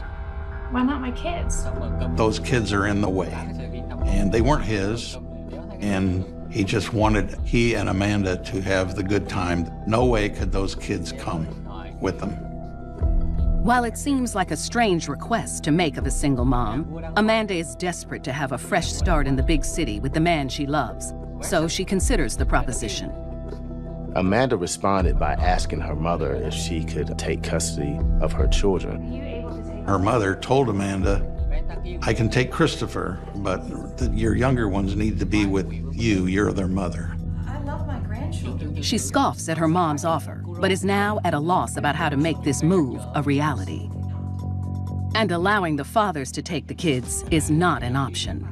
The kids' dads wanted something to do with their kids, and she wouldn't allow that. I told her, you know I'm trying to get custody of Kylie, and I know Christopher's dad would have taken him in a heartbeat. She kind of just shrugged it off and didn't really care. Because of her own anger with these fathers. She felt that if these guys didn't want her, then they couldn't be with their kids, period. By the end of the summer, Amanda hasn't found a solution, and Maurice is getting more and more fed up with the fact that this bothersome detail is holding them back. More pressure on her. At this point, Amanda was very much in love with Maurice, and she would have done anything to keep that relationship going. The pressure is on to get their relocation plans underway, and Amanda is eager to please her man. But then, it's as if fate steps in. On a warm September evening, Amanda and Maurice decide to treat the kids to some quality time. They went to the diner there in Clinton, had dinner, and after they got done, Maurice wanted to take a drive out to the lake. When they arrive at Clinton Lake, an hour later, a 5,000-acre reservoir known for fishing and water sports, Maurice parks nose first on the west side boat ramp, about 2 feet from the water. While there, they got out and played for a little bit. After some fun by the shore, they all pile into the sedan, and the kids settle in for the ride home. Once everyone buckled in, instead of the car being backed up away from the lake, away from the water, it went forward towards the water. The children begin to panic as they realize what they thought was another one of Maurice's pranks is a very real situation. The car is being swept further away from the shore, with the family trapped inside. Maurice and Amanda got out of the car as water was entering. The sedan sinks as they make their way to dry land. The fight response would have instructed her that I can save my children. That sense of urgency never really took place in the hearts of Maurice or Amanda. Christopher was up in the back ledge behind the back seat looking at her. And later, in Wilkesboro, North Carolina, 15-year-old April Barber will stop at nothing to be with her true love, even if it means setting her whole world on fire. It wasn't an option to walk away from the man that she believed she loved. If you want to talk about a 180-degree turn, that's when everything goes wrong.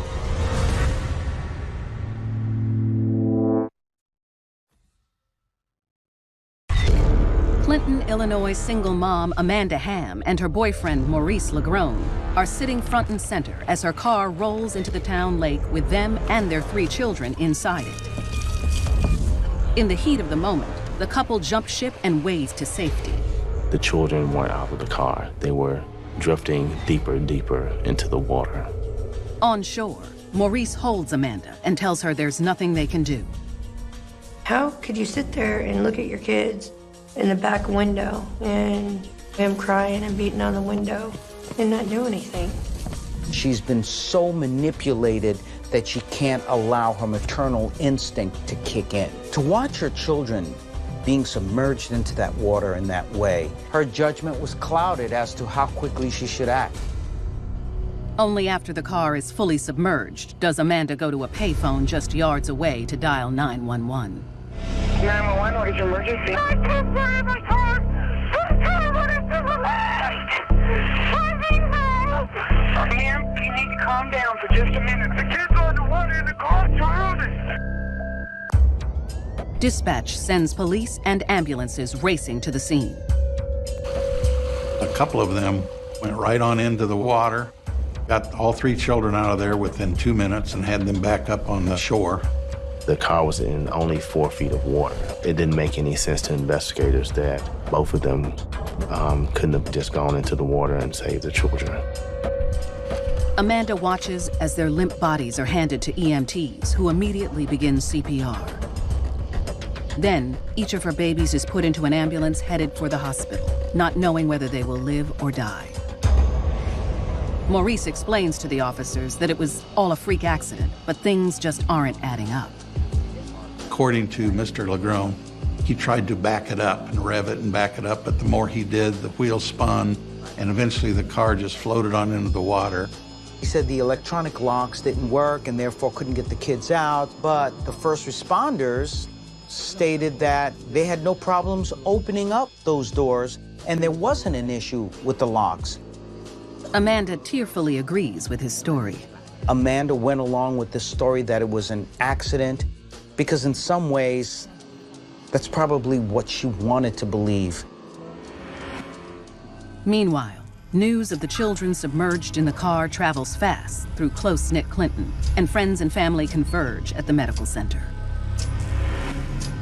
I got a phone call, and it was Amanda screaming on the phone, "Something happened, something happened." And I said, "Well, where in the hell are you at?" She said, "The hospital. Something happened to your daughter." Before I'd even seen Amanda, I seen Austin's dad come through the double doors. And I was like, "They're okay, right?" "They're okay, tell me they're okay." And then I was like, no, and I felt this weakness in me. After trying to resuscitate both 6-year-old Christopher and 3-year-old Austin for nearly an hour and a half, emergency room doctors pronounced the boys dead. The trauma was also too much for 23-month-old Kylie. I went in her room, and they brought her back in there, put her in my arms. She in my arms.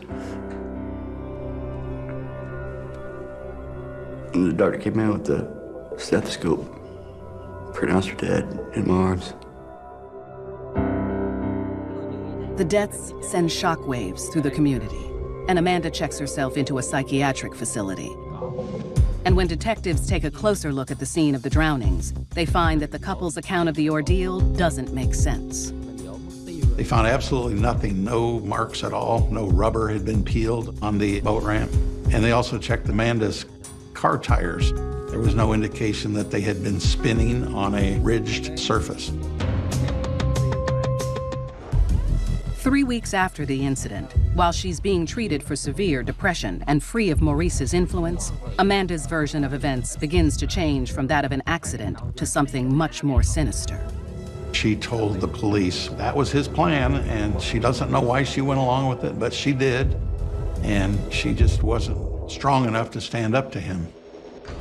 Amanda is discharged from the hospital 2 weeks later, but she has nowhere to go. Her mother didn't want to take her in because she didn't feel good about what happened with her grandchildren, believed that Amanda had more to do with it than what she was actually possibly telling. When she tries to reach Maurice, she finds he's moved back to St. Louis without telling her. Utterly alone, she takes up residence in a homeless shelter in neighboring Bloomington, gets a job waiting tables, and begins the arduous process of rebuilding her life. But investigators are building their case, and 2 months later, she gets the next surprise. The police arrived at the shelter and arrested her for 9 counts of murder, 3 for each child. Maurice was apprehended in St. Louis, and he was charged with the same counts. 2.5 years after the drownings, Maurice is first up to face the judge, and his once loyal girlfriend is nowhere to be found. I thought the jury wanted to hear from the mother of the children who were dead, and she just refused to go against her man. Maurice maintains innocence and described the entire event as an accident. Despite his apologetic testimony, he is convicted of first-degree murder with a sentence of life without parole. When it's her turn, Amanda doesn't testify, but her lawyers maintain that it was all a horrific series of unfortunate events. Amanda is found guilty of the lesser charge of child endangerment. The jury found that she participated in some fashion in the death, in that she didn't do enough to stop their drowning, that she didn't interfere. She is sentenced to 10 years in prison, the maximum allowed. But it's little comfort to the fathers of the children. It felt like a punch in the stomach. And I just fell on my knees and started crying. That's it? That's it? Amanda Hamm is released on parole 19 months later, and after 2 more years, she is let go from the system and is said to have paid for her crimes. But many in Clinton are not ready to forgive and forget. Post-jail, Amanda seems to have come to her senses, understands that she could have done much more in trying to save the lives of her children. It was clear that Amanda made a choice, and it wasn't a choice to be a mother and take care of her children. It was a choice to be with her man. She would go to extremes for a man. It's terrible, but that's what she did.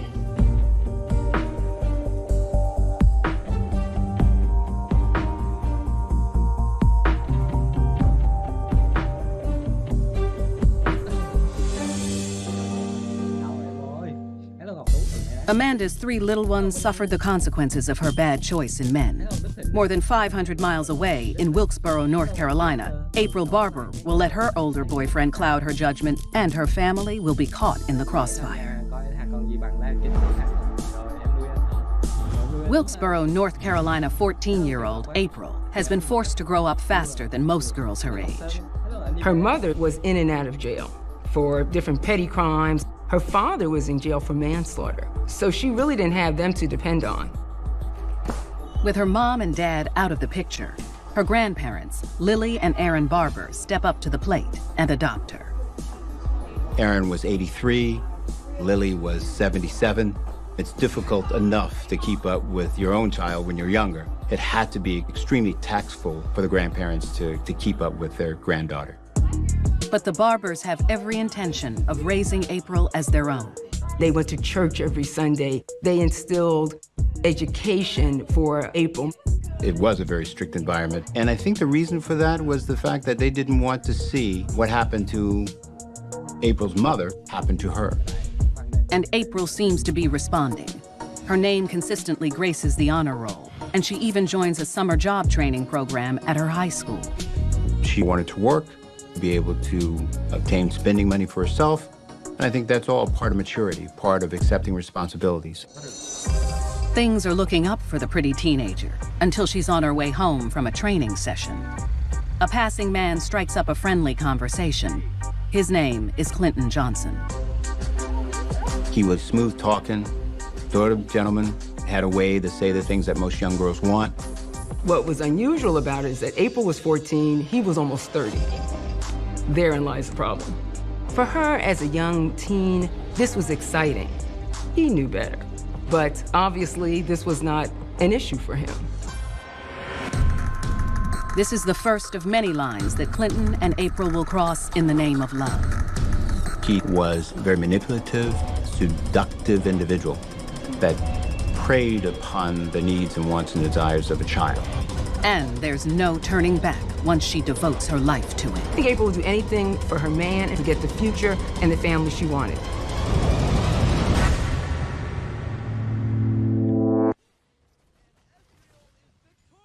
"14-year-old April Barber is smitten by the charms of older man Clinton Johnson, who flirts with her outside her high school in Wilkesboro, North Carolina. He's almost 30, but that doesn't stop him from trying to seduce the child. There's a connection, there's an attraction. He made her feel beautiful, made her feel special. And for a girl of that age, just when you're coming into your womanhood, that is everything. Clinton was able to prey upon those desires, those wants, those needs, and he recognized it and he used it very well.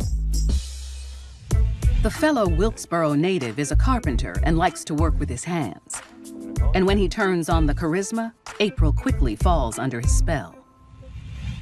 While she does her best to follow her grandparents' rules, the aging couple doesn't have the energy to watch her every move. Word had gotten back to Aaron and Lily that April was dating a 29-year-old man, and they weren't happy with it. The two begin spending more time together, and as the summer comes to an end, they take their relationship to the next level. She's now in love. It was a full-out boyfriend-girlfriend relationship, including the physical aspects. They were intimate. We're talking about a 14-year-old being in a sexual relationship with a 29-year-old. So this is not about a mutual sexual relationship. This is about an adult male having sex with a child. She can't get enough of her new lover and tries to see him every moment she gets, even when she's supposed to be in school. Her grandparents, Lily and Aaron, are none the wiser that she is cutting class because she has help from an unlikely source, her mom. This one time her mother was out of prison, Clinton would provide a little bit of cash to her mother, and in turn, for that, she would sign a permission slip for April to be absent from school. April's mother could have been such a powerful influence on her daughter's life. Instead, she chose to enable this very dangerous liaison. 8 months go by and April begins taking more risks with Clinton. And she suspects that all their running around has caught up with them. April was starting to feel some of the initial symptoms of pregnancy. She was happy that she was pregnant by this adult. Clinton was very excited about the child. He was welcoming the good news. Though she's experiencing the morning sickness that comes with being pregnant, 15-year-old April is too naive to imagine the challenges that come with raising a baby. She wanted to have what she didn't already have. So she had her man. Now she was having his child. So to her, in a teenage romantic mentality, this was a beautiful thing. She wanted to keep it a secret from her grandparents, knowing that they would be devastated and upset about that. So she tried to hide it.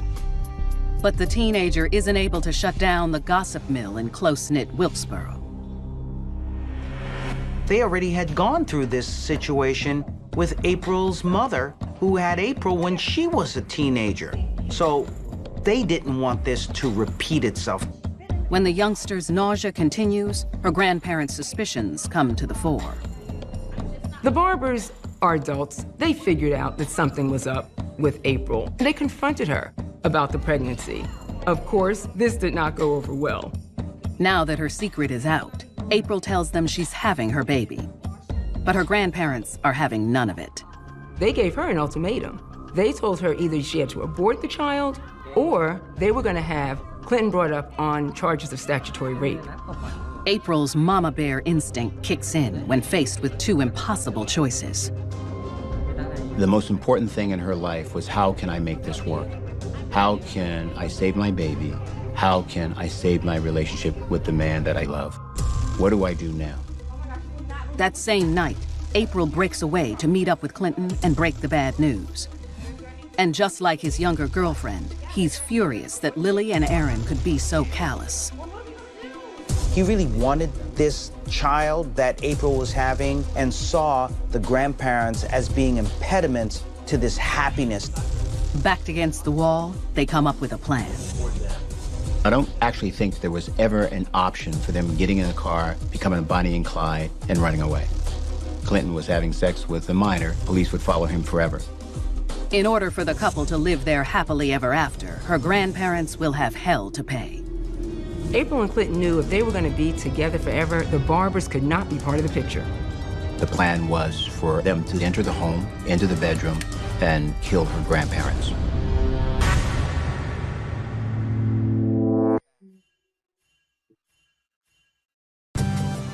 "15-year-old Wilkesboro, North Carolina mom-to-be April Barber is desperate to keep her baby and her man, 30-year-old Clinton Johnson. All in the face of her grandparents' threats to turn Clinton in for statutory rape unless she terminates the pregnancy. It wasn't an option to get an abortion. It wasn't an option to walk away from the man that she believed she loved. Devastation set in. The idea of helplessness set in. They knew they'd had no choice. They had to kill the grandparents. Together, the pair plots her grandparents' demise. April will swipe her grandfather's pistol and give it to Clinton, who will sneak into the house and gun down Lily and Aaron. In the meantime, April is going to be tucked away in her room, keeping busy and staying out of the way. By offering to get her grandparents' gun to shoot them speaks to how difficult this situation was for April and how she just wasn't thinking straight. This whole relationship had warped her mind. The couple seem to have it all figured out. They will blame the shooting on a random robbery gone wrong. But guns are too messy, and the police will ultimately trace it back to them, so they shelve that scheme. When the first plan didn't pan out the way they wanted to, April and Clinton came up with a second plan. This time, they would poison the Barbers. The idea was to provide an insecticide that they would drink. But when Clinton finds a bottle of insecticide, they discover a hitch in their strategy. The insecticide had a really strong odor, and they felt that it may be detected by the Barbers if they were eating something, the smell would come through. They ditched that plan before they even attempted it. They eventually come up with an idea that will make it seem like a tragic accident. A month after the blowout with her grandparents, Clinton brings over a milk jug filled with gasoline that April hides in her room, waiting for the right time to use it. It was a quiet Indian summer night, early September. The house is quiet as Lily and Aaron are preparing for bed. April sees the window of opportunity and makes her move. There's no time to wait for Clinton, who is at his home across town. She took this milk container and began to pour streams throughout the house. She sets the milk jug next to the sofa and pulls a lighter out of her back pocket. Then she took a piece of newspaper, lit it with the lighter, and then dropped it on the floor, and it ignited. In a flash, the flames travel through the house, setting everything in its path ablaze, including her cell phone. Although this was a terrifying act, April's focus was on her baby and her man. She takes the cordless telephone with her. She goes outside. Lily is the first to smell the smoke. Aaron is quickly overcome by the fumes. Once Lily realized that the house was on fire, she tried to get Aaron out, but she couldn't. She was 77, he's 83. It's not easy. She crawls through the fire to the first floor bedroom, determined to escape and get help. This had to be a nightmare for Lily. You can't help your elderly husband out. You have to leave him just to get help. And you're already covered with burns, and thinking at the same time that April's in there, her baby. Lily was frantic as that fire was engulfing the house.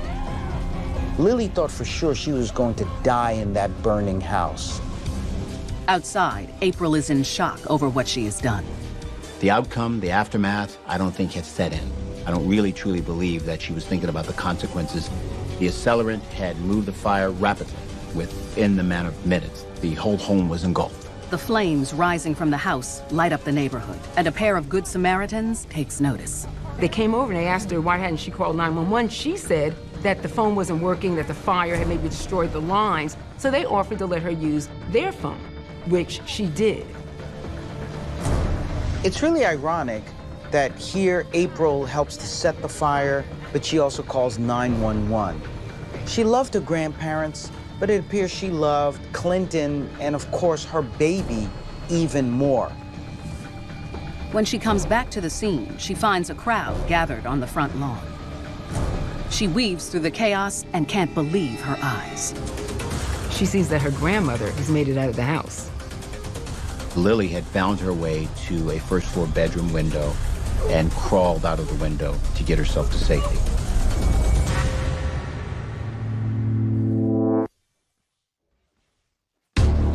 After setting her grandparents' house ablaze with them in it, Wilkesboro, North Carolina pregnant teen April Barber is standing outside watching the drama. She's done the deed to stop Lily and Aaron Barber from meddling in her relationship with older boyfriend Clinton Johnson. April's focus was on her baby and her man. That's all she was thinking about. But Grandma Lily has managed to escape. She saw neighbors around her grandmother who had escaped the fire. The terrified woman cries for the loved ones she believes are still in the inferno. Aaron's inside, my baby's inside, save them. That was her concern, despite the fact that she had second-degree burns on her body and had had smoke inhalation. April had to be thinking, what now? I think that would have been the most devastating thing, finding that Lily made it out alive and what was to come. Grandma, I'm okay. Just then, fire trucks arrive with sirens blaring. When they went inside the house, they found Aaron face down, covered with blisters. He had succumbed to the fire, unfortunately, before they could get him out. Lily is placed in an ambulance and is rushed to the hospital. The distraction from the attempted rescue allows April to sneak away. Her next move was to use the phone to call her boyfriend Clinton, in which time she told Clinton that the house was in a blaze, and Clinton said that he would be there immediately. Once Clinton arrived, he and April went over to the side and watched the fire. While they were standing there watching this house burn, it was sad and it was tragic. She's losing her grandparents, but at the same time, she was gaining the life that she wanted. After battling the deadly blaze, the fire chief begins asking witnesses if they have any more information about what happened that night. When a neighbor points to April, she is standing arm in arm with Clinton. The fire chief looked at April, and what was suspicious to him is that she didn't look like she had been in the fire. That was of interest to him, interest enough that he did the initial interview asking about the background of what had occurred, how she escaped, and so forth. April tells him that she was sitting in the living room watching TV when she saw a spark behind the set. She picked up the cordless telephone and ran out of the house with the idea that she was going to call the fire department without notifying her grandparents that the house was under fire. He gets the sense that something is not right with her story, and he vows quietly to tell investigators about the odd couple. Authorities take April to her next of kin, a great aunt who lives across town. Meanwhile, Clinton makes himself scarce and goes home to wait for April's call that their life as a budding family can finally begin. April and Clinton at that point felt that they had committed the perfect crime. At the scene, investigators discover some evidence that isn't jiving with the youngster's story. The first thing they found in the charred home was the smell of gasoline. In addition to this, they saw the pour pattern on the carpet. And to even further their hunches, they found a plastic milk jug next to the couch, which smelled of the fuel. This was not an accident. This was deliberate. So now the picture changes. Now you have something that isn't so benign that has now become a crime scene. Police delved deeper into April's account. At 3:30 a.m. that next morning, the sheriff's department made a visit to Aaron's sister's house to talk to April. Investigators found that April was very calm and collected for a 15-year-old, given what had happened. She was polite and all, but she wasn't very emotional after the fact that she went through a fire. But after several hours of grilling, April cracks under the pressure. As cold and calculating as this crime was, we have to remember she was still 15 years old. She was certainly no match against the detectives. She confessed to the whole story. The plot of setting the fire, even to the role that her boyfriend Clinton played into setting the fire. After tracking him down, April Barber and Clinton Johnson are both booked on a slew of charges, including first-degree murder, conspiracy to commit first-degree murder, and arson. And another murder charge is added when Lily Barber passes away a week after the fire. Through it all, Clinton's not as loyal as April hopes. Although April had said that Clinton was involved in the crime, he said he only brought her the gasoline, that he had nothing to do with setting the fire. No matter his denials, Clinton is found guilty by a jury and sentenced to 2 consecutive life terms plus 30 years in prison. April pleads guilty and is slammed with 2 back-to-back life sentences of her own. While in prison, April gave birth to her son. He was then taken from her and raised by a friend in Greensboro. Her son has appeared to have grown up to be a good citizen, and he does visit his mother frequently. April has since expressed her remorse for the crime and calls what she did a stupid mistake made by a reckless teenager. She has spent her time in prison getting her education in hopes that she will receive clemency for taking responsibility for her grandparents' murder. April can't go back and change the past, but she can certainly show that the adult that she is now is miles apart of the child who was part of those horrific actions in the past. The fact that this young lady didn't have the guidance, even though she was raised by her loving grandparents, but she was seduced by a predator. She lost her way. And for that, she may pay the rest of her life for those mistakes. I think people who are desperate for love will do anything to get it. And April is no exception. There was something she was looking for, and Clinton just happened to be the person who came along at the right time with the wrong answer.